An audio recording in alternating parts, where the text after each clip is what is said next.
ত্রিপুরায় নারীদের অধিকার রক্ষা এবং আইনি সমস্যার দ্রুত সমাধানের লক্ষ্যে সম্প্রতি আয়োজিত হয়েছে মহিলা জনশুনবাই কর্মসূচি। 8ই মার্চ আন্তর্জাতিক নারী দিবস থেকে শুরু হয়ে 13ই মার্চ পর্যন্ত রাজ্যের 8টি জেলায় এই উদ্যোগ পালিত হয়েছে।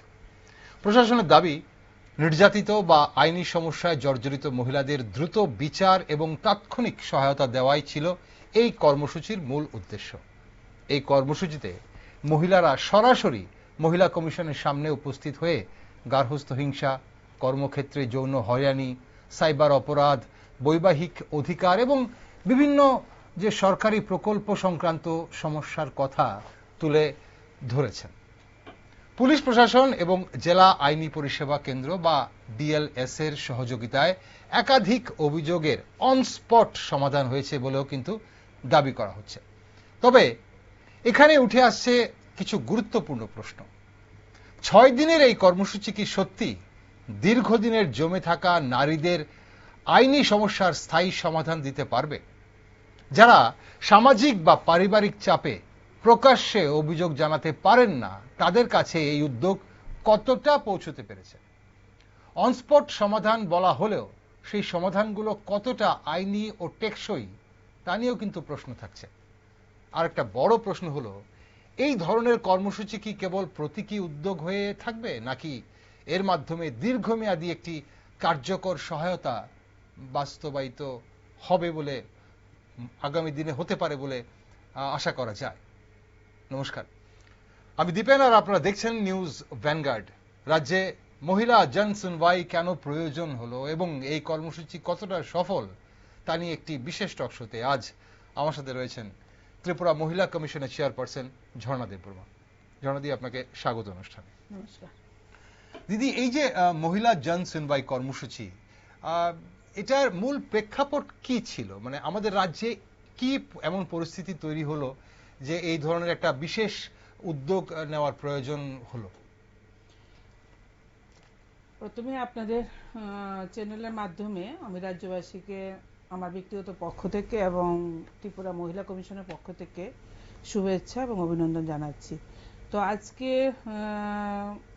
আপনি যে প্রশ্নটা এখন রাখলেন আমাকে, সেটা সত্যি অত্যন্ত গুরুত্বপূর্ণ বিষয় ছিল। কারণ কি, আমরা সবাই জানি ত্রিপুরা রাজ্যে মহিলা কমিশনের একটি মাত্র স্টেট অফিস রয়েছে, মানে একটি মানে হেড অফিস বলতে পারেন, ব্রাঞ্চ অফিস বলতে পারেন।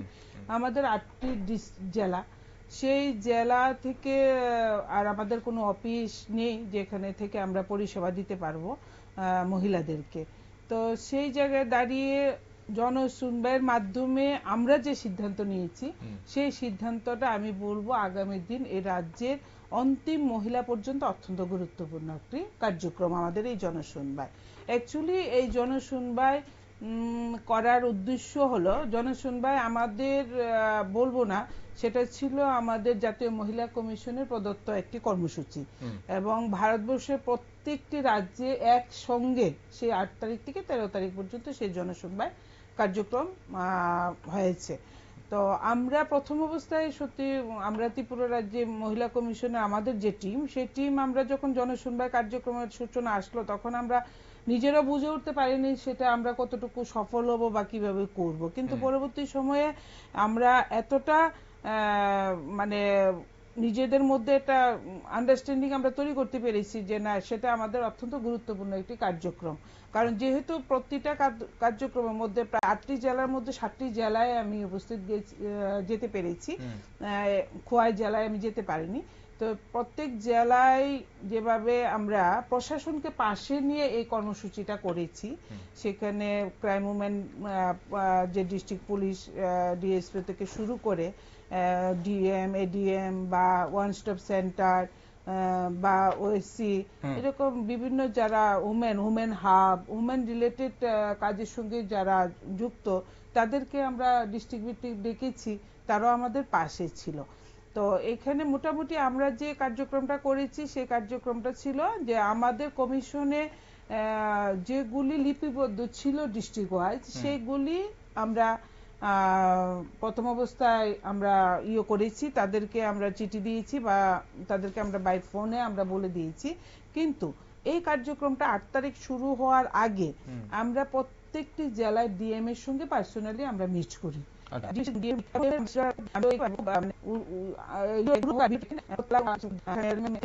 আমরা প্রচার করি টিমের পক্ষ থেকে, এবং জেলা সভাধিপতি যিনি ছিলেন ওনাকে আমরা চিঠি দিয়েছি, তো উনিও ওনার পঞ্চায়েতগুলিতে সেই বার্তাটুকু দিয়েছেন। তো সেই বার্তা অনুসারে আমাদের খুব মানে গুরুত্ব সহকারে কাজটা আমরা সম্পন্ন করতে পেরেছি। আপনাদের টোটাল যে কর্মসূচির যে মানে প্রক্রিয়াটা, এটা কতদিন? 8 তারিখ থেকে তো আপনাদের এই শুনবাইগুলো হয়েছে 8 থেকে 13 অবধি, 8টা জেলায় হয়েছে এবং 6 দিনের মধ্যে 8টা জেলা কভার করেছেন আপনারা। কিন্তু এই কর্মসূচি, এই যে আপনি যেটা বলছেন ডিএম এর সঙ্গে আপনার মিটিং করতে হয়েছে বা আগে শুনবাই আসা, টোটাল এই যে কর্মসূচির প্রক্রিয়াটা কতদিন? টোটালে আমি 1 তারিখ থেকে বের হয়েছি, প্রত্যেকটা জেলায় আমি প্রতিটা জেলায় আমি যাইনি, খোয়াই আর সাউথ ডিস্ট্রিক্ট, কারণ যেহেতু আমার আদার্স প্রোগ্রাম ছিল। সাউথ গুমতি আমার ভাইস চেয়ারপারসন বা আমার বোর্ড মেম্বাররা গেছেন, কিন্তু আমি ঊনকোটি, তারপর ধলাই, নর্থ, ওনাদের ডিএম এর সঙ্গে আমি দেখা করেছি এবং আগরতলার ডিএম এর সঙ্গে আমার কথা হয়েছে, বৈঠক হয়েছে। তো প্রতিটি জেলায় যায়নি, কিন্তু আমরা 1 তারিখ থেকে সেটাকে অলরেডি শুরু করেছি এবং 8 তারিখ থেকে আমাদের জনশুনবাই কার্যক্রমটা ছিল, জনশুনবাইটা আমরা করতে পেরেছি। এখন এখানে এই যে রাজ্যের 8টি জেলায় এই যে কর্মসূচি আপনারা করলেন, এর মাধ্যমে মানে মোট কতগুলো অভিযোগ মানে জমা পড়েছিল বা কতটা মানে কতগুলো বাস্তবিক সমাধান কতটা করতে পেরেছেন আপনারা? এই যে 8টি জেলায় আমরা কার্যক্রম করেছি, সেখানে প্রায় 65 আমাদের টোটাল অভিযোগ ছিল। প্রতিটা জেলা টোটাল যেটা ছিল 65 এর মতন ছিল। তো ওনাদেরকে ডেকেছি এবং এনসিডব্লিউ থেকেও আমাদের কাছে 5টি অভিযোগ পাঠিয়েছিল। তো এনসিডব্লিউ এর অভিযোগগুলো আমরা ডেকেছি। তো এই অ্যাকচুয়ালি সব 65 এর মধ্যে প্রায় ধরুন 60-70% উপস্থিত ছিল, সবাই আসেনি। সবাই আসেনি বা কোনো ঘটনার এক পক্ষ এসছে, দুপক্ষ আসেনি, তো সেরকমও ঘটনা হয়েছে। কিন্তু আমরা যেটা দেখলাম, যে ঘটনাগুলি আমরা নিয়ে বসতে পেরেছি, এগুলি আমরা একটা সলিউশন করতে পেরেছি, সেটা অত্যন্ত মানে গুরুত্বপূর্ণ আমাদের জন্য। কারণ লাস্ট আমি নর্থ জেলায় একটা মানে খুব ক্রিটিক্যাল কন্ডিশন ছিল স্বামী স্ত্রীর মধ্যে। তো সেই জায়গায় যখন আমরা জনশুনবাই শুরু করি, মানে আমি আপনাকে যদি বলি বিশেষ করবেন কিনা, প্রায় 2 ঘন্টা আমরা ওই ফ্যামিলিটাকে নিয়ে বসেছি। কারণ এই বসাটার পেছনে আমাদের সবচেয়ে বেশি একটা ইমোশন কাজ করছিল। এই ফ্যামিলির 3টে বাচ্চা ছিল। তো 3টে বাচ্চার মধ্যে 2টো মেয়ে 2টো এসেছিল। মেয়ে 2টো বাবার সঙ্গে থাকে, ছেলেটা মার সঙ্গে বাবার বাড়িতে আজকে 9 মাস হলো চলে গেছে। তো সেখানে মেয়ে 2টোর ভবিষ্যতের কথা চিন্তা করে, মানে আমরা প্রাধান্য দিয়েছি মেয়েটির ভবিষ্যতের কথাটুকু চিন্তা করে, মাকে অনেক বুঝানো, অনেক কিছুর পর মানে আমরা সাকসেস যে তাদেরকে ওই দিনই আমরা স্বামীর বাড়িতে পাঠাতে পেরেছি। এবং মা প্রথম অবস্থায় যে মন্তব্য করেছিল যে আমি আর সংসার করব না, আমার আর মেয়েদেরকে দায়িত্ব আমি নিতে পারবো না, এই সে অনেক কিছু সে বলেছে। কারণ অ্যাকচুয়ালি তার মানসিক অবস্থা আমরা বুঝতে পেরেছি। কিন্তু পরবর্তী সময়ে মাটা যেভাবে জড়িয়ে ধরে কানলো আমাদেরকে বা বাচ্চা দুটোকে, তখন বুঝলাম যে মার ভেতরে কতটুকু ভালোবাসা ছিল, যেটা অভিমান থেকে সে হয়তো সেই জায়গাটাকে প্রথম অবস্থা গ্রহণ করতে পারেনি, কিন্তু পরবর্তী সময় সেটা সে মেনেছে এবং সে সেই পরিবারের সঙ্গে গেছে। এই যে আপনারা জনশুনবাই করছেন, অনেকেই বলছেন, যেটা আপনি বললেন এক্ষুনি, যে উদাহরণটা আপনি দিলেন, এটা সর্ট অফ কাউন্সিলিং বা আমরা যেটা বলি কাউন্সিলিং করা, আপনারা সেটা করেনও আপনারা। কিন্তু এখানে আইনি প্রক্রিয়ায় কতজনকে আনতে হয়েছে, আপনারা আনতে বাধ্য হয়েছেন? এটার মধ্যে আইনি প্রক্রিয়া এনেছি। আইনি প্রক্রিয়া যেহেতু এরকম কিছু ঘটনা ছিল যেটা ডোমেস্টিক ভায়োলেন্সের ঘটনা না, সমাজ দ্বারা নিপীড়িত বলতে পারি, বা কলিগ দ্বারা বা সমাজ দ্বারা এরকম একটা কিছু ঘটনা ছিল, পরিবারের বাইরে কিছু ঘটনা ছিল।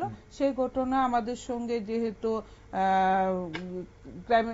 ক্রাইম এগেইনস্ট ওমেনের ডিএসপিরা ছিলেন, ওনারা সেগুলি তৎক্ষণাৎ ফোন করেন এবং সেটা সলিউশন করার জন্য তারা প্রয়াস নিয়েছেন এবং আশা করি এটা কিছুদিনের মধ্যে রেজাল্ট হয়ে যাবে। আপনি বললেন যে প্রায় 65টা অভিযোগ ছিল এবং এনসিডব্লিউ থেকে 5টা অভিযোগ, আমরা যদি 70টা যদি ধরে নিই, তাহলে সেখানে 60-70% আপনি বললেন যে এখানে এসছে এবং সেখানে আপনাদের এই সুনবাইতে তারা অংশগ্রহণ করেছে, এক পক্ষ এসছে, কোনো জায়গায় দুপক্ষই এসছে।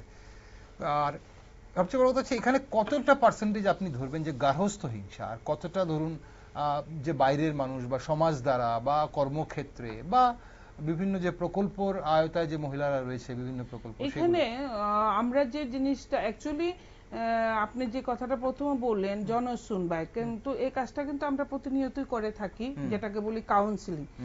মানে পার্থক্যটা হলো যখন আমরা কাউন্সিলিং করি তখন আমাদের কমিশনে কাউন্সিলররা থাকে বা আমার বোর্ড মেম্বার থাকে বা আমি থাকি, আমরা নিজেরা মধ্যে সেটা করি। আর জনশুনবাইয়ের পার্থক্যটা হলো আমরা প্রশাসনের মানে আনুষঙ্গিক প্রশাসনের আধিকারিক বা ওই টিমকে নিয়ে আমরা বসেছি যেন তৎক্ষণাৎ ওই ব্যাপারটাকে নিয়ে একটা মুভমেন্ট করা যায়, সেটা হলো জনশুনবাই। তো কাউন্সিলিং যে আমরা করি, কারণ আমাদের আগরতলায় মোটামুটি আমাদের অফিসে মানে আগরতলার যে অফিসে মোটামুটি প্রতিদিন 7-8টা মতন অলরেডি আমাদের অভিযোগ ডাকা থাকে, মানে কাউন্সিলিং এর জন্য ডাকা থাকে। তো সেখানে সবাই আসে না, ঠিক আছে, হয়তো 50% আসে, আবার অনেকে হয়তো চিঠি দিয়ে যায় যে হয়তো এলাকায় অভিভাবকরা মিলে তাদেরকে সমস্যাটা সমাধান হয়ে গেছে, এখন আর কমিশনে আসবে না, এরকমও ঘটনা হয়।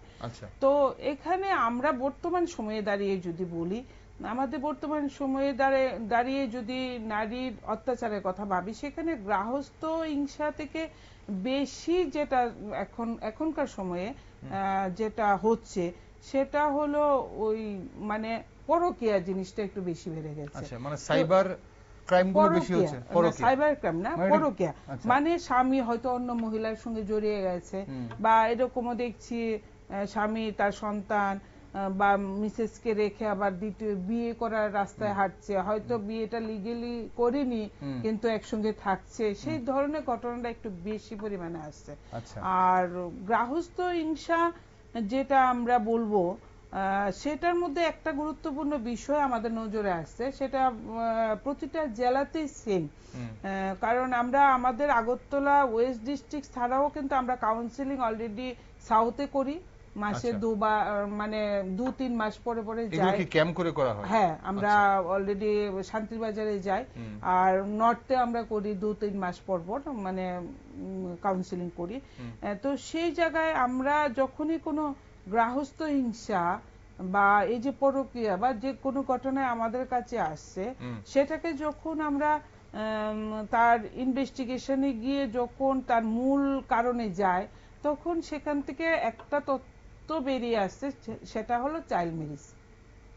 খুব গুরুত্বপূর্ণ একটা বিষয়, কারণ প্রায়ই দেখতে পাচ্ছি যে 17 বছর 16 বছরে মানে তাদের যখন বিয়ে হয়েছিল, এরকমও হয়েছে 12 বছর হয়ে গেছে বিয়ে হয়েছে, 15 বছর বা 1 বছর 2 বছর এরকমও হয়েছে।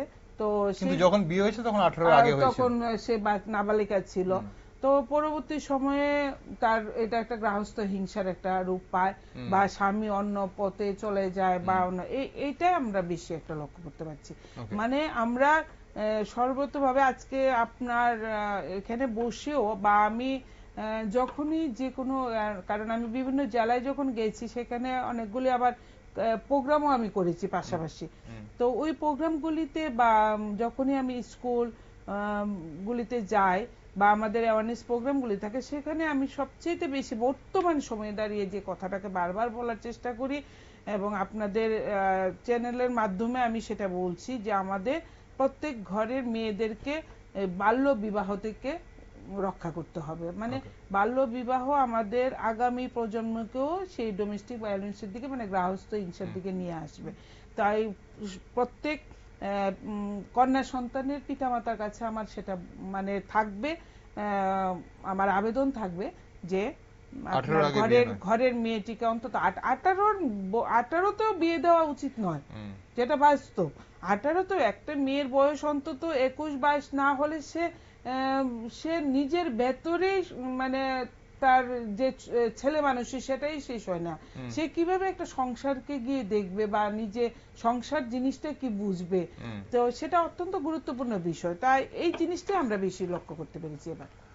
তাহলে বাল্যবিবাহের ব্যাপারটা আপনি লক্ষ্য করেছেন এবং তার থেকে সূত্রপাত হয়ে পরবর্তীকালে গার্হস্থ্য হিংসা এবং যে কথাটা আপনি বলছিলেন পরকীয়ার অনেকগুলো আপনারা ইস্যু পেয়েছেন। এখন প্রশাসন বা আপনারা তো দাবি করছেন যে এই অভিযোগগুলো অনস্পট সমাধান আপনারা করেছেন। এই অনস্পট সমাধানগুলো মানে আইনি দিক থেকে কতটা মানে কার্যকর এবং দীর্ঘস্থায়ী হবে, মানে সেগুলোর ফলো আপ কি কোনোভাবে করা হবে? হ্যাঁ, আমাদের কমিশনের শুধু জনশুনবাইয়ের জন্য না, আমাদের কমিশনের একটা পার্ট হলো ফলো আপ। আমরা অন্তত আরো 6 মাস মানে তাদের সমস্যাটা সমাধান করার পরেও 6 মাস মানে 2 মাস পর পর তাদেরকে আমরা আবার ডাকি, পুনরায় ডাকি। এবং প্রচুর ঘটনা আসে আমাদের কাছে, প্রতিদিন আসে, যাদেরকে আমরা ফলো আপে রাখি। বা এবং এই বার্তাটুকু থাকে যে যে কোনো সময় যদি তোমার কোনো সমস্যা হয়, তোমার যে কমপ্লেইন ফাইলটা আছে তুমি আবার এটাকে রিওপেনিয়ন করতে পারবে, বা ফলো আপে আসলে পরে আমরা জিজ্ঞেস করি তোমরা কেমন আছো। অন্তত 6 মাস পর্যন্ত আমরা ফলো আপে এটা রাখি, কেসটাকে সেটা আমরা ডাকি। তো এখন যেটা আমরা এরকম কি আপনারা কখনো শুধু আজকের এই কর্মসূচি নয়, আগেও যখন আপনারা মহিলা কমিশনে যখন কাউন্সিলিং করছেন, এমন কি ঘটনা আপনাদের আছে, উদাহরণ কি আছে যেখানে আপনারা হয়তো সবকিছু মিটমাট করিয়ে দিয়েছেন বা কাউন্সিলিং করার পর মনে হয়েছে যে না সবকিছু সমাধান হয়ে গেছে, তারপর কিছুদিন পরে আবার সেরকম হয়েছে? হ্যাঁ, আসে, সেরকমও আসে। তারপর আবার এরকমও আসে যে হ্যাঁ আমরা ম্যাডাম ভালো আছি, মানে দুনো স্বামী স্ত্রী দুজনেই বলছি যে ম্যাডাম আমরা ভালো আছি। তো সেটা ফলো আপ 2 বার 3 বার চলে, কিন্তু আবার সেরকম ঘটনাও আসে হয়তো আবার দেখা গেল 2 বছর 3 বছর পর বা 5 বছর পর আবার সেটা সমস্যা হয়। তো তখন আবার আমাদের কাছে আসে, তখন আমরা আবার সেই ফাইল ওপেনিং করি, কারণ আমাদের অলরেডি ফাইল আপ করা থাকে। তো সেখান থেকে আমরা আবার তাদেরকে কাউন্সিলিং করি। আর যদি দেখি সেরকম মানে গুরুতর একটা বিষয়ে কাজ করছে, যেটা কমিশনের কাউন্সিলিং দ্বারা, কারণ সব ঘটনা তো কাউন্সিলিং দ্বারা আমরা চেষ্টা করি, কারণ আমাদের কাজ সম্বন্ধে তো আপনাদের বা সবারই জানা আছে, মহিলা কমিশনের প্রধান কাজ হলো কাউন্সিলিং এর মাধ্যমে সমস্যাটাকে সমাধান করে সংসারটা যেন না ভেঙে যায়, সেটাকে জোড়া লাগানোর চেষ্টা করা। মানে এখন তো আসলে আপনি যেটা বলছেন যে কাউন্সিলিং করছেন, আপনি বলছেন প্রত্যেকদিন এরকম 8-9 জন 10 জনকে আপনারা ডেকে নেন কাউন্সিলিং করার জন্য। এখন সমালোচকদের একাংশ বলছে যে এই 6 দিনের একটি কর্মসূচি নারীদের দীর্ঘমেয়াদী আইনি সমস্যার স্থায়ী সমাধান দিতে পারে কিনা, মানে এই সমালোচনার আপনি দেখুন, আপনি যে কথাটা বললেন যে সমালোচক বা যারাই বলছে, যদি এরকম ওই রকম যদি কোনো বিষয় থাকে, আমার প্রথম ওনাদের উদ্দেশ্যে একটা কথা বলবো, পরে আমাদের বিষয়টা যাচ্ছি। ওনাদের উদ্দেশ্যে একটা কথা বলবো যে আপনারা প্রত্যেকে অন্তত সমাজ সেবার কাজটুকু করুন, আপনার পাশের বাড়ির সেই নাবালিকা মেয়েটাকে বিবাহ থেকে বাঁচিয়ে তার ভবিষ্যৎ জীবনটাকে সুরক্ষা করুন, সেই কাজটুকু অন্তত করুন। আচ্ছা, আর দ্বিতীয়ত হলো আমরা জনশুনবাইয়ের পর অলরেডি আমরা একটা সিদ্ধান্ত নিয়েছি। এটা আমি আগামীকাল অফিসে যাব, কারণ স্যাটারডে বন্ধ ছিল, রবিবার বন্ধ ছিল, আর এর মধ্যে আমাদের আরো কর্মসূচিও আছে। এবং সোমবার গিয়ে আমরা বসে অলরেডি একটা রোড ম্যাপ তৈরি করব, যেখানে আমরা প্রতি মাসে কোন জেলায় কোন তারিখে আমরা যাব। এবং অলরেডি ডিএম এর সঙ্গে আমাদের কথা হয়ে গেছে, এবং প্রত্যেকটা জেলার ওএসসি সেন্টারগুলি বলছে ম্যাডাম আমাদের এখানে রুম আছে, আপনারা যদি আসুন আমরা সেখানে আমরা একদিন বসবো। তাহলে হয়তো আগামী দিন আমাদের প্রত্যেকটা জেলার যে মহিলারা একটা বার্তা পেয়ে যাবে, এবং বার্তাটা পাবে, কারণ আমরা দেখতে পাচ্ছি এখন যে মহিলারা নির্যাতিত হলে পরে, যে কোনো ব্যাপারে নির্যাতিত যদি হয়, একে তো তারা পিএসসি আসে, আর নতুবা সিডিপি অফিসে যাচ্ছে। তো সিডিপি অফিসেও যাচ্ছে, ওইখানে প্রপার কাউন্সিলিং ব্যবস্থা নাই, কিন্তু ওনারা চেষ্টা করছেন সেটাকে মিটমাট করার জন্য। কারণ আমার কয়েকজন সিডিপির সঙ্গেও মিটিং হয়েছে, ওনারাও সেটা বললেন ম্যাডাম আমাদের কাছে আসলে আমাদের এখানে কাউন্সিলর নেই, কিন্তু আমরা চেষ্টা করছি, কিন্তু এখানে পরবর্তী সময় হয়তো তাদেরকে কোর্টে পাঠাতে হচ্ছে। তো যার জন্য আমরা অলরেডি সিডিপিওকে একটা চিঠি করব, সেই চিঠিটা আমরা সোশ্যাল ওয়েলফেয়ার ডিপার্টমেন্টকে দেব, আচ্ছা। যে প্রত্যেক সিডিপিও অফিসে যে ঘটনাগুলি আসবে সেগুলি কোর্টে যাওয়ার আগে ওমেন কমিশন ভাইয়া যেতে হবে। ওমেন কমিশনের কাউন্সিলিংটা যেন প্রপার ওয়েতে পায়, তারপর তারা কোর্টে যাবে। কারণ আমাদের কাছে অলরেডি কোর্ট থেকেও কাউন্সিলিং করতে পাঠায়, যে একটা কোনো একটা হয়তো এরকম ঘটনা কোর্ট যখন বুঝতে পারে যে হয়তো এটা কাউন্সিলিং করলে সমাধান হবে, তখন কিন্তু আমাদের কাছে আসে, অ্যাডভোকেটরা নিয়ে আসে, আমরা সেটা কাউন্সিলিং করে দিই। তো এতে সিডিপিওর কাছে আমরা অলরেডি একটা রোড ম্যাপ তৈরি করেছি। প্রত্যেক সিডিপিওর মারফতে সিডিপিওর কাছে যে কেসগুলি আসবে সেগুলি যেন আমাদের কাউন্সিলিং আসে, সেই ব্যবস্থা করার জন্য আমরা সোশ্যাল ওয়েলফেয়ার ডিপার্টমেন্টে একটা চিঠি পাঠাবো। আর একটা সিদ্ধান্ত অলরেডি এখন বর্তমান সময়ে পিএসগুলি আমাদের কাছে পাঠাচ্ছে কাউন্সিলিং এর জন্য বা কেসটা সমাধানের জন্য। অনেকে এসে বলে, ম্যাডাম আমি এরকম থানায় গেছিলাম। পিএস কি কেস নেওয়ার পরে আপনাদের ইনফর্ম করে নাকি কেস নেওয়ার আগেই আপনাদের ইনফর্ম করে? কেস নেয় না, পিএসও চেষ্টা করে সমাধান করার জন্য। আচ্ছা। কেস তো পরবর্তী সময় নেয়, যদি যেটা মনে করে যে না এটা কেস নেওয়ার মতন উপযুক্ত তখন নেয়। কিন্তু প্রথম তো নিশ্চয়ই গৃহস্থ হিংসাটাকে দুপক্ষকে ডেকে আমরা যতটুকু তাদের প্রতি আমাদের পেজগুলিতে আমাদের যতটুকু নজর আছে বা যতটুকু আমরা রিপোর্ট কালেক্ট করছি, সেখানে আমরা এই বিষয়টাই দেখতে পাচ্ছি যে ওনারা দুজনকে ডাকছেন, ডেকে সমাধান করার চেষ্টা করছেন। কিন্তু পরবর্তী সময় যদি সমাধান না হয় বা ঘটনাটা বাড়াবাড়ি হয়ে যায়, তখন ওনারা কেস নিচ্ছেন। এখন আমরা মাঝে মধ্যে আমাদের কাছে অলরেডি আসে পিএস থেকে যে মহিলা কমিশনের কাছে কি ডাইরেক্ট অভিযোগ জমা করা যায়? মানে কোনো মহিলা যদি মনে করেন যে আমি পিএসএ যাব না, পিএসএ গেলে আমার হয়তো রিপোর্ট নেবে না, সেখানে কি মহিলা কমিশনের কাছে কি ডাইরেক্ট অভিযোগ করতে পারেন? একদম মহিলা কমিশনের কাছে তো ডাইরেক্টলি করবে, কিন্তু অনেকে জানে না। অনেকে ব্যাপারটা এখন মনে হয় মোটামুটি একটা পার্সেন্টেজ জেনে গেছে। কারণ এখন এই ব্যাপারটাতে একটা প্রশ্ন আসে যে অনেক সময় সামাজিক চাপ, পারিবারিক চাপ বা আর্থিক অসুবিধার জন্য অনেকটাই মানে অনেক নারীরাই অভিযোগ জানাতে পারেন না।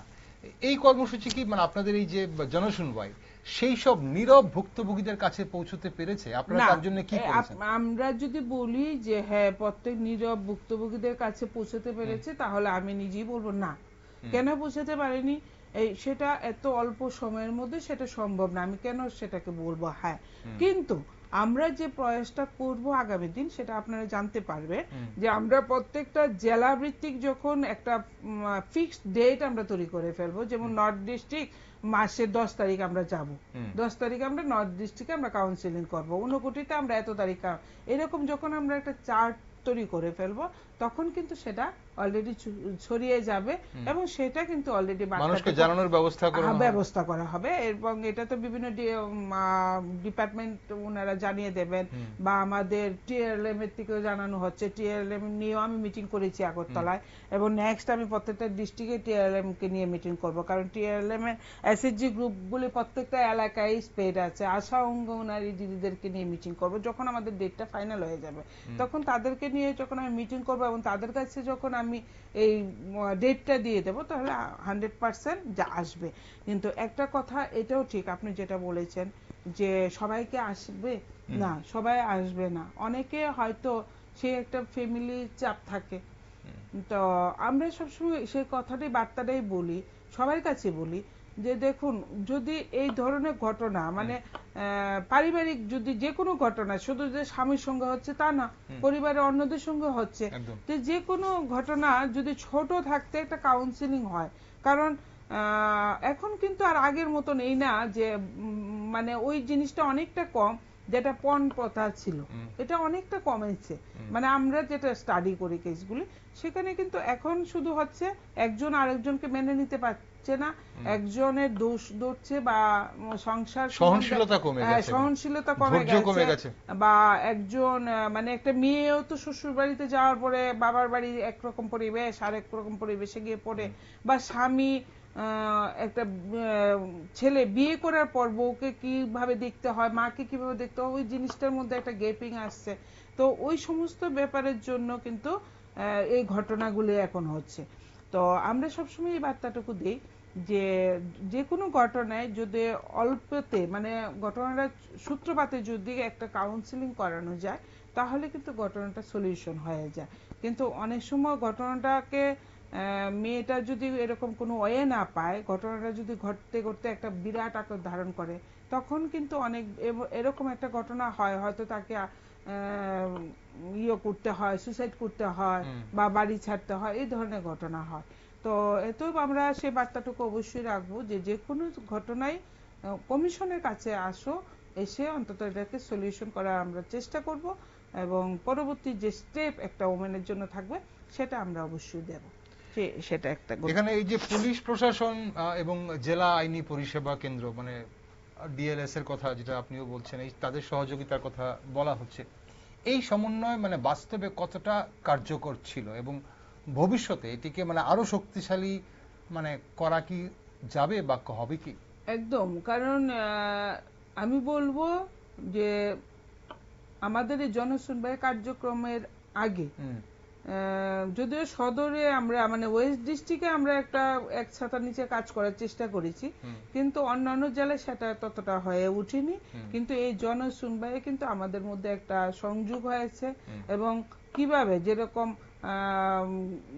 সিডিপি যারা আছেন ওনারাও যে বলেছেন সেটার যে ঘটনাগুলি কিভাবে আসছে ওদের কাছে, ওরা কিভাবে কোর্টে পাঠাচ্ছে, সেই নলেজটা আমাদেরও ছিল না, সেটাও আমরা কভার করতে পেরেছি।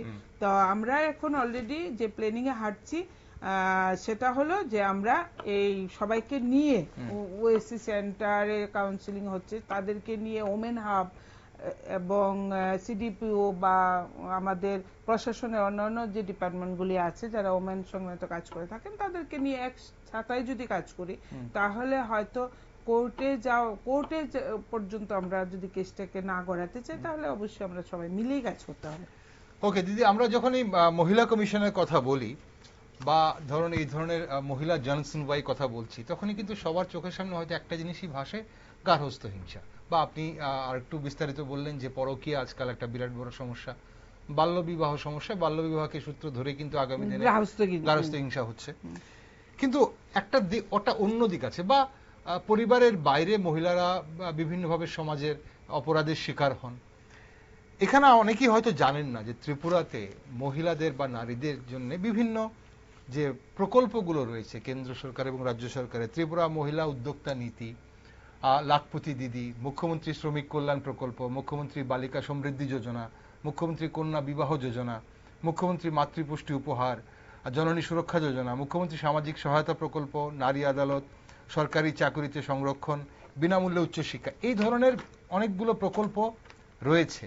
এখন এই প্রকল্পের আওতায় অনেক সমস্যা হয় নারীদের, মহিলাদের। আমরা জানি প্রকল্পের সেই সংক্রান্ত কিছু কিছু সমস্যা হয়। এরকম কোন সমস্যার আপনাদের সামনে কি এসছে? একদম এসছে। অ্যাকচুয়ালি এই যে এতগুলি প্রকল্প আমাদের রয়েছে, সেই প্রকল্পগুলি এখনো পর্যন্ত সঠিকভাবে আমি বলবো অন্তিম নারী পর্যন্ত পৌঁছায়নি, মানে সমাজের অন্তিম নারী পর্যন্ত পৌঁছায়নি। কারণ দেখুন, আমি অলরেডি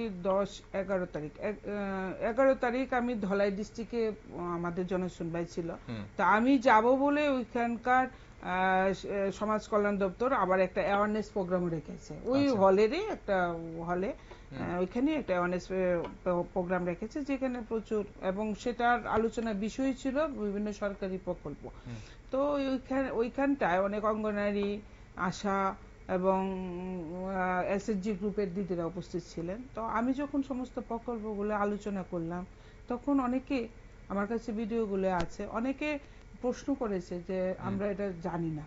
তো এরপরে গতকালও আমার কাছে ফোন, না আজকে সকালে ফোন এসছে যে ম্যাডাম আপনি তো এরকম একটা প্রকল্প, সেই প্রকল্পটা হলো আপনারা হয়তো জানেন, সেটা হলো যদি কোনো স্বামীর আর কোনো মহিলার স্বামী মারা যান বা মহিলা যদি ডিভোর্সিও হন, ওই মহিলার যদি 18 বছরের নিচে সন্তান থাকে, তাহলে কিন্তু একটা স্পন্সরশিপ টাকা পাবে ওরা, যেটা ডিআইসি, প্রত্যেকটা ডিআইসি অফিসে ওরা অ্যাপ্লিকেশন করবে এবং ওইখান থেকে মাসে 4000 টাকা করে বাচ্চাগুলি পাবে।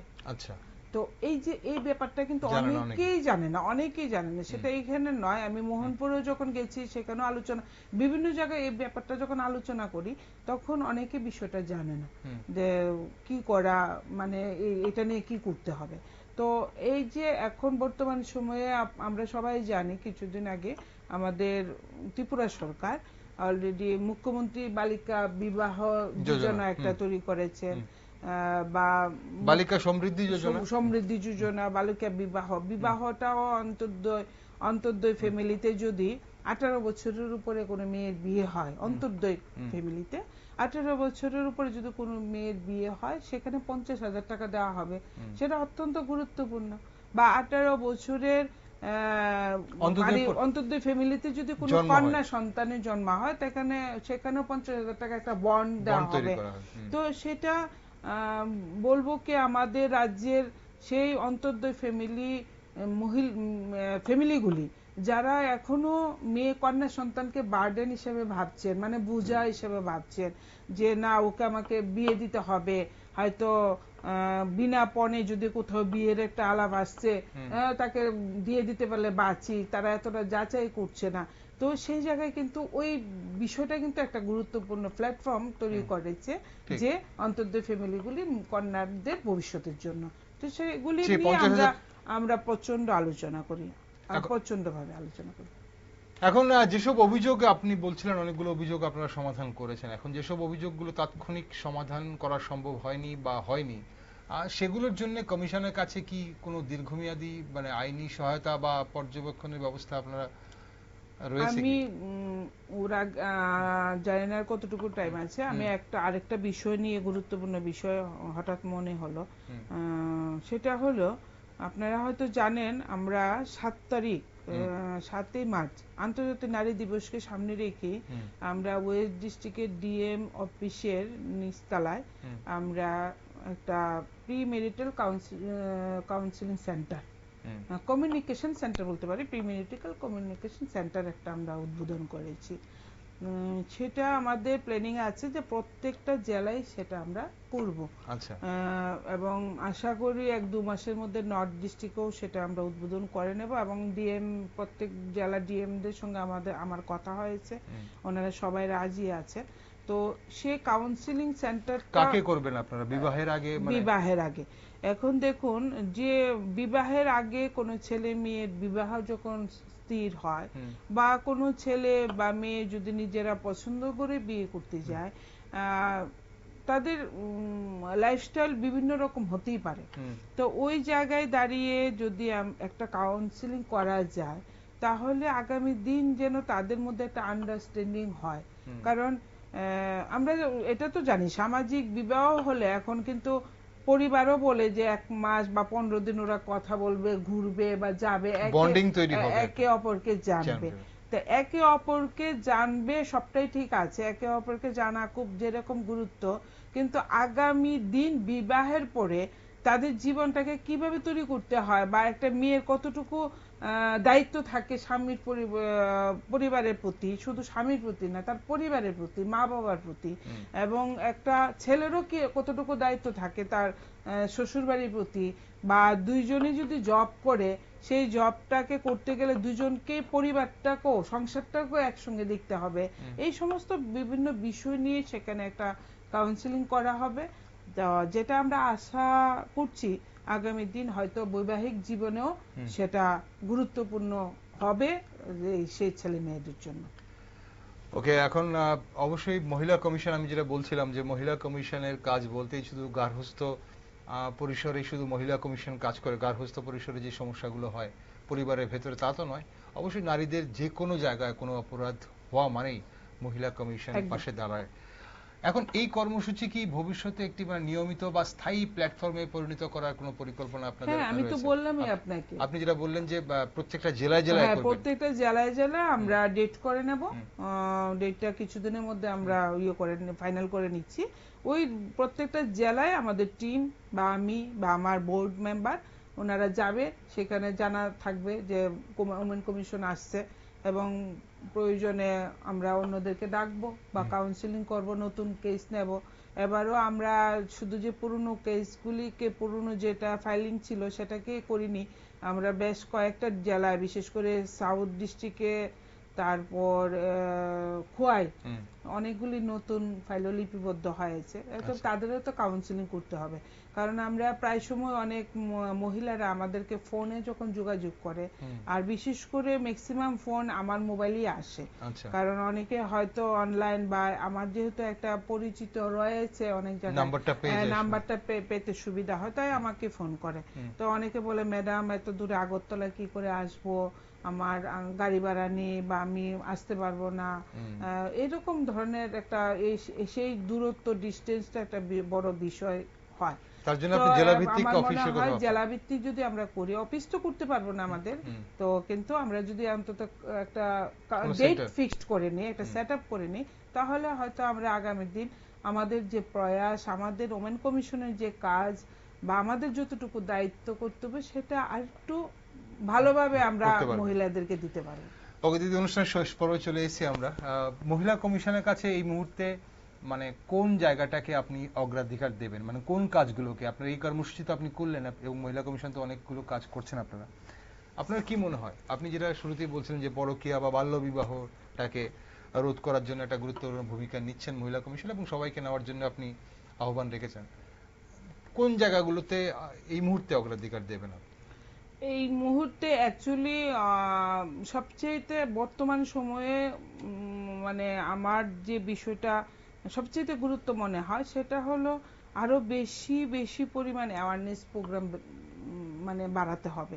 কারণ হ্যাঁ, বাল্য বিবাহ নিয়ে তো আমরা কথা বলি, আমরা যে কোনো, আমি যদি ৫-৭-১০ জন, কারণ অনেক সাংস্কৃতিক প্রোগ্রামে আমি যাই যেখানে নাচ গান থাকে, বা হয়তো আমি উদ্বোধক বা প্রধান অতিথি হিসেবে যদি যাই, আমাকে একটু কিছু বলতে সুযোগ যেখানেই আমাকে দেওয়া হয় না কেন, সেখানে কিন্তু আমি সেই কথাটাও বলি। আপনারা দেখবেন গত পরশুদিন দৈনিক সংবাদে একটা আমাদের রাজ্যের একজন লেখক লিখেছেন, কারণ কয়েকদিন আগে একটা লেখক সম্মেলন হয়েছিল প্রেস ক্লাবে, তো সেখানে আমি ছিলাম। তো সেখানে অনেক লেখক লেখিকারা ছিলেন রাজ্যের বিভিন্ন জায়গা থেকে বা বহিরাজ্য থেকে ১-২ জন ছিলেন। তো তাদের সঙ্গে যখন আমি আলোচনা করতে গেছি, তখনও তাদের সঙ্গে সেই বিষয়টাই আমি তুলেছি যে আপনাদের লেখায়, আপনাদের সেই পত্রপত্রিকা যেটা দিচ্ছেন, আপনারা ছাপাচ্ছেন বা ছোট ছোট বই আকারে, বিশেষ করে এই বিষয়গুলি নিয়ে এখন একটু বেশি মুভমেন্ট করুন। কারণ আমরা ছোট রাজ্য ত্রিপুরাকে নিয়ে অত্যন্ত গর্ব করি, মাতা ত্রিপুরার সুন্দরী পূর্ণভূমি। সেই ত্রিপুরাতে কোনো মহিলারা অসহায় হবে, তাদের বৈবাহিক জীবন ভালো হবে না, বা ছোট্ট একটা মেয়েকে নিয়ে বিয়ে দেওয়া হবে, সেই বিষয়টা অত্যন্ত গুরুত্বপূর্ণ আমাদের জন্য। তারপরে ওই দিন দেখলাম একজন লিখলেন যে আমার মহিলা কমিশনের এই কথাগুলো এত ভালো লাগলো, ম্যাডামের কথায় আজকে আমি বাল্য বিবাহ নিয়ে একটা প্রবন্ধ লিখছি, তো ভালো লাগলো। তা যাই হোক, সে অ্যাওয়ারনেস বিষয়টাকে অনেক বেশি পরিমাণে বাড়াতে হবে। তো এখানে আমরা একটা বিষয় আমরা এখনো মানে মনে করি যে ওই জায়গাটা আমরা হয়তো ফুলফিল করতে পারছি না। অ্যাওয়ারনেস প্রোগ্রাম আমরা স্কুলে যখন করি, সেখানে 9, 10, 11, 12 এর স্টুডেন্টরা থাকে, বা ছাত্রছাত্রী দুইজনই থাকে কম্বাইন্ড স্কুল হলে। আর অন্য যে অ্যাওয়ারনেস প্রোগ্রাম করি, সেখানে মহিলারা থাকে। এখন পুরুষদেরকে কিভাবে অ্যাওয়ারনেস করা, সেটাও আমাদের একসঙ্গে, মানে পুরুষ মহিলাকে একসঙ্গে, কারণ পুরুষকে যদি না করি, পুরুষকে যদি না বুঝাতে পারি, তাহলে কিন্তু সেটা কিন্তু আমাদের রেজাল্টটা আসবে না। তো সেই জায়গাটা একটু ভাবতে হবে কিভাবে পুরুষকে আনতে হবে। তো পুরুষরা ম্যাক্সিমাম বলে আমরা 5টা পর্যন্ত কাজে থাকি, আমাদের অ্যাওয়ারনেস করার টাইম কোথায়? যদি আমরা বলি স্কুলে গেলে মা বাবাকে দুজনকে ডাকবে, যখন এই স্কুলে প্রোগ্রামগুলি করি, ওই দেখা গেল মাই আসছে। তো যাই হোক, আমরা চেষ্টা করছি আরো কিভাবে অ্যাওয়ারনেস প্রোগ্রাম বাড়িয়ে কাজ করা যায়।